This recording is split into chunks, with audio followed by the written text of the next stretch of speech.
Well, thank you, Anders, for the very generous introduction. I'd also like to thank the World Climate Solutions Conference and the good folks at Monday Morning who put it all together. It's an honor to be here today and to have the opportunity to offer some opening remarks to set the stage for your discussions over the next couple of days. I'd also like to recognize my partner and co-author, Michael Schellenberger, who is not able to be here today. My remarks today reflect our shared work. We like to say that between the two of us, we make up a whole functioning brain. So if there's anything about my remarks that you don't understand or you don't like, you can just blame Michael. Less than a year ago, the world's governments met here in the Bella Center to make what was already evident to many observers unavoidably obvious. The 20-year effort to negotiate a global treaty to address climate change had irretrievably failed. By the time the many thousands of diplomats, activists, and journalists arrived in Copenhagen last December, what had been envisioned as the final act in the 20-year effort to establish a binding global cap on carbon emissions had turned into a kind of postmodern spiritual pilgrimage. The gods of climate science were repeatedly summoned. Religious leaders, from Desmond Tutu to the Archbishop of Canterbury, invoked our moral obligations to future generations. Big oil, the Chinese, and the Americans were demonized, while tiny island nations such as Tuvalu and the Maldives demanded that 2 billion Chinese and Indians restrain their economic aspirations. The world's largest advertising agencies were hired to create apocalyptic advertisements, complete with polar bears falling from the sky and, I swear I'm really not making this up, CGI animations of animals from all over the world committing suicide by hanging, drowning, and in the case of a particularly despondent Australian kangaroo, stepping in front of a speeding train. All of this reflected a kind of nihilism. By this I mean the phenomena of going to church, saying confession, and sometimes even praying to God, even though you no longer believe that God will do anything for you. Europe pretends to have reduced its emissions, and other nations pretend to believe them. Obama promises to reduce US emissions 17%, even though he has neither a credible plan nor the votes in the US Congress to do so. China, in the name of post-colonial solidarity, demands to be treated the same as Tuvalu, and Tuvalu, in the name of United Nations-style democracy, demands to be treated the same as China. Rather than bringing the world together, Copenhagen had driven us further apart. World leaders left Copenhagen without a treaty and more divided than ever over how to reduce global carbon emissions. Today we stand amidst the rubble. The pollution paradigm, and by that I mean the notion that global warming could be understood and addressed in the same way as past pollution problems such as acid rain or ozone-depleting chemicals, has collapsed and is now in full-blown retreat virtually everywhere. The United States Congress this summer failed for the 4th time in 10 years to pass climate legislation that, even had it succeeded, would have had virtually no impact upon US carbon emissions over the next decade. Australia has abandoned its efforts to cap its emissions. Britain has recently delayed the imposition of new emissions performance standards for power stations, acknowledging that renewable energy alternatives are not ready to displace coal and gas-fired generation at a scale that might make achievement of ambitious emissions reduction targets possible.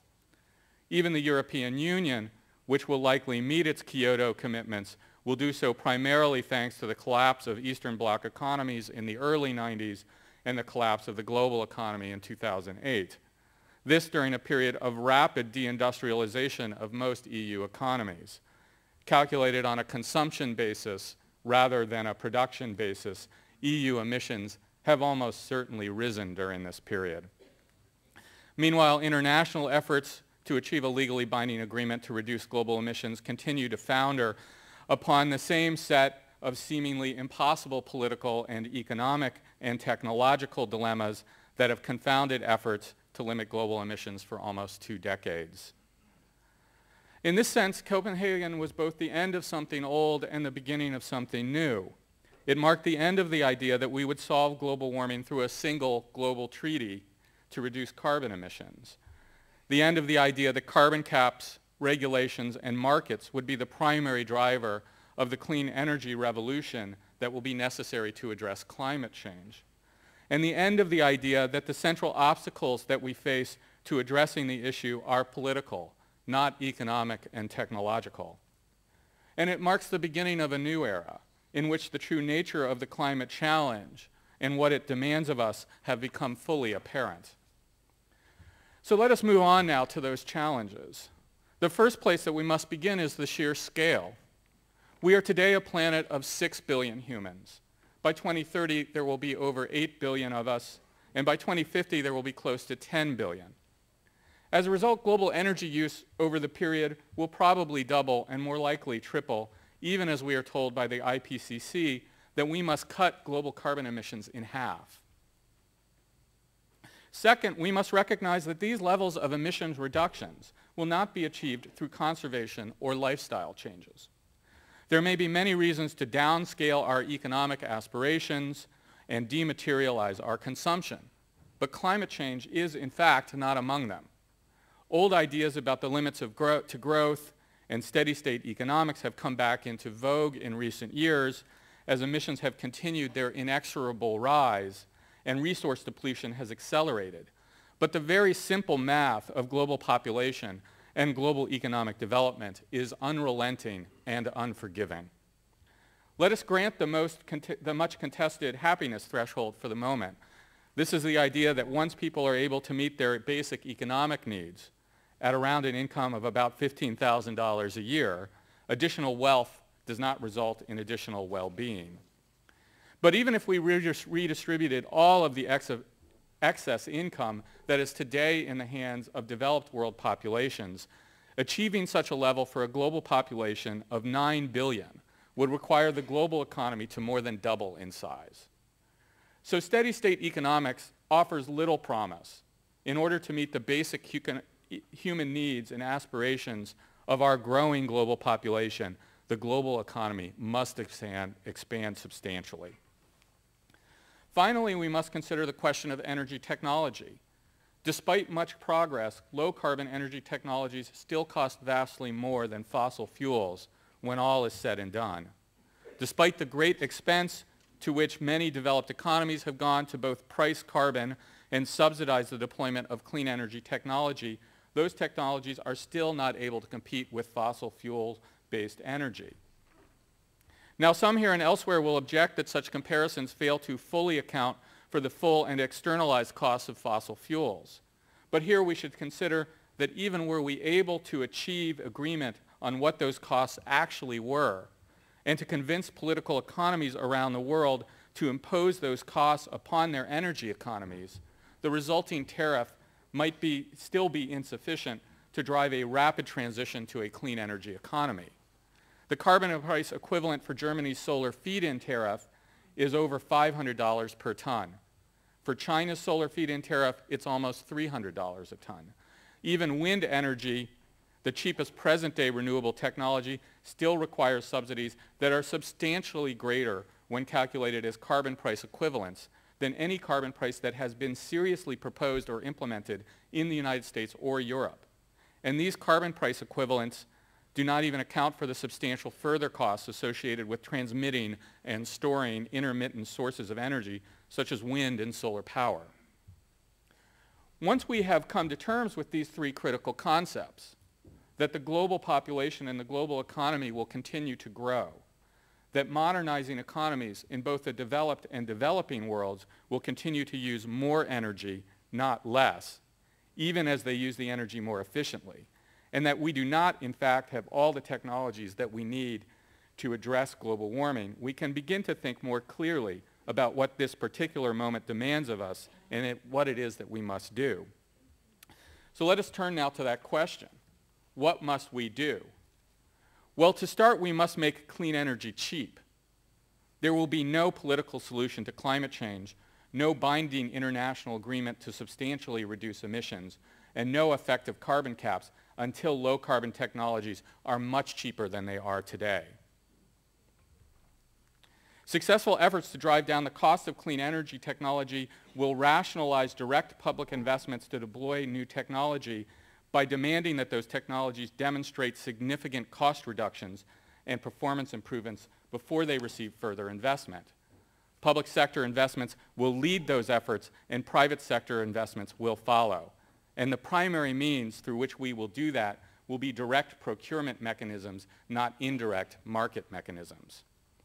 This is how we have historically brought new energy technologies from nuclear power to gas turbines to wind energy to market.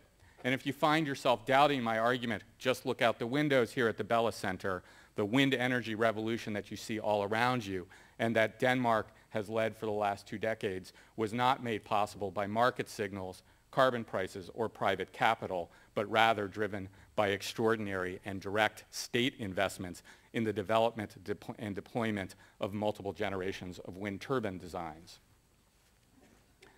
Now, make no mistake, those technologies still have a long way to go, but the basic roadmap for how we get there,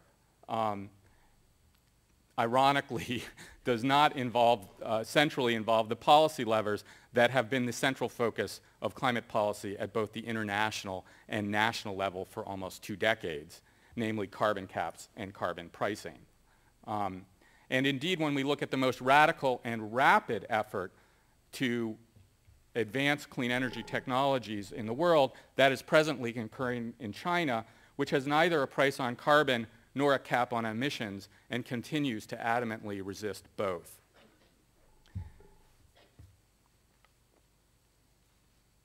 This is in fact how you build a clean energy economy, and it diverges chapter and verse from the recommendations of both neoclassical economists and environmentalists alike. How am I doing on time? You're running out of time. Okay. So, well, let me make 2 more points quickly. The first is that the nations that succeed in driving down the cost of clean energy technology will experience untold economic benefits. And that's because we have a global population that needs much more energy, and we can't actually meet those needs with conventional energy technologies. We cannot extract enough fossil fuels cheaply enough to do that. We already have 2 billion people who have no access to energy, to modern energy today. And without new energy technologies, we will still have close to 2 billion people in 2030. And so just to close and end my remarks, I would come back to Copenhagen, where it all started to fall apart last year, and where the new era that is now just beginning to take shape began. After 20 years of failed climate policy, the pollution paradigm, with all of its magical assumptions about politics, technologies, and economics, has fully collapsed, and the opportunity that lies before us is to embrace an approach that is simultaneously more pragmatic and far bolder. Creating a clean and prosperous global economy will be a creative and generative endeavor, not a restrictive one. Our world will not be saved through one grand or elegant accord, nor bent with precision to the targets and timetables of climate science. This is what the world looks like after Copenhagen, after we let go of the idea that a treaty or a carbon price or a legally binding cap will relieve us of the burden of attending to all of the difficult details of actually building a global clean energy economy.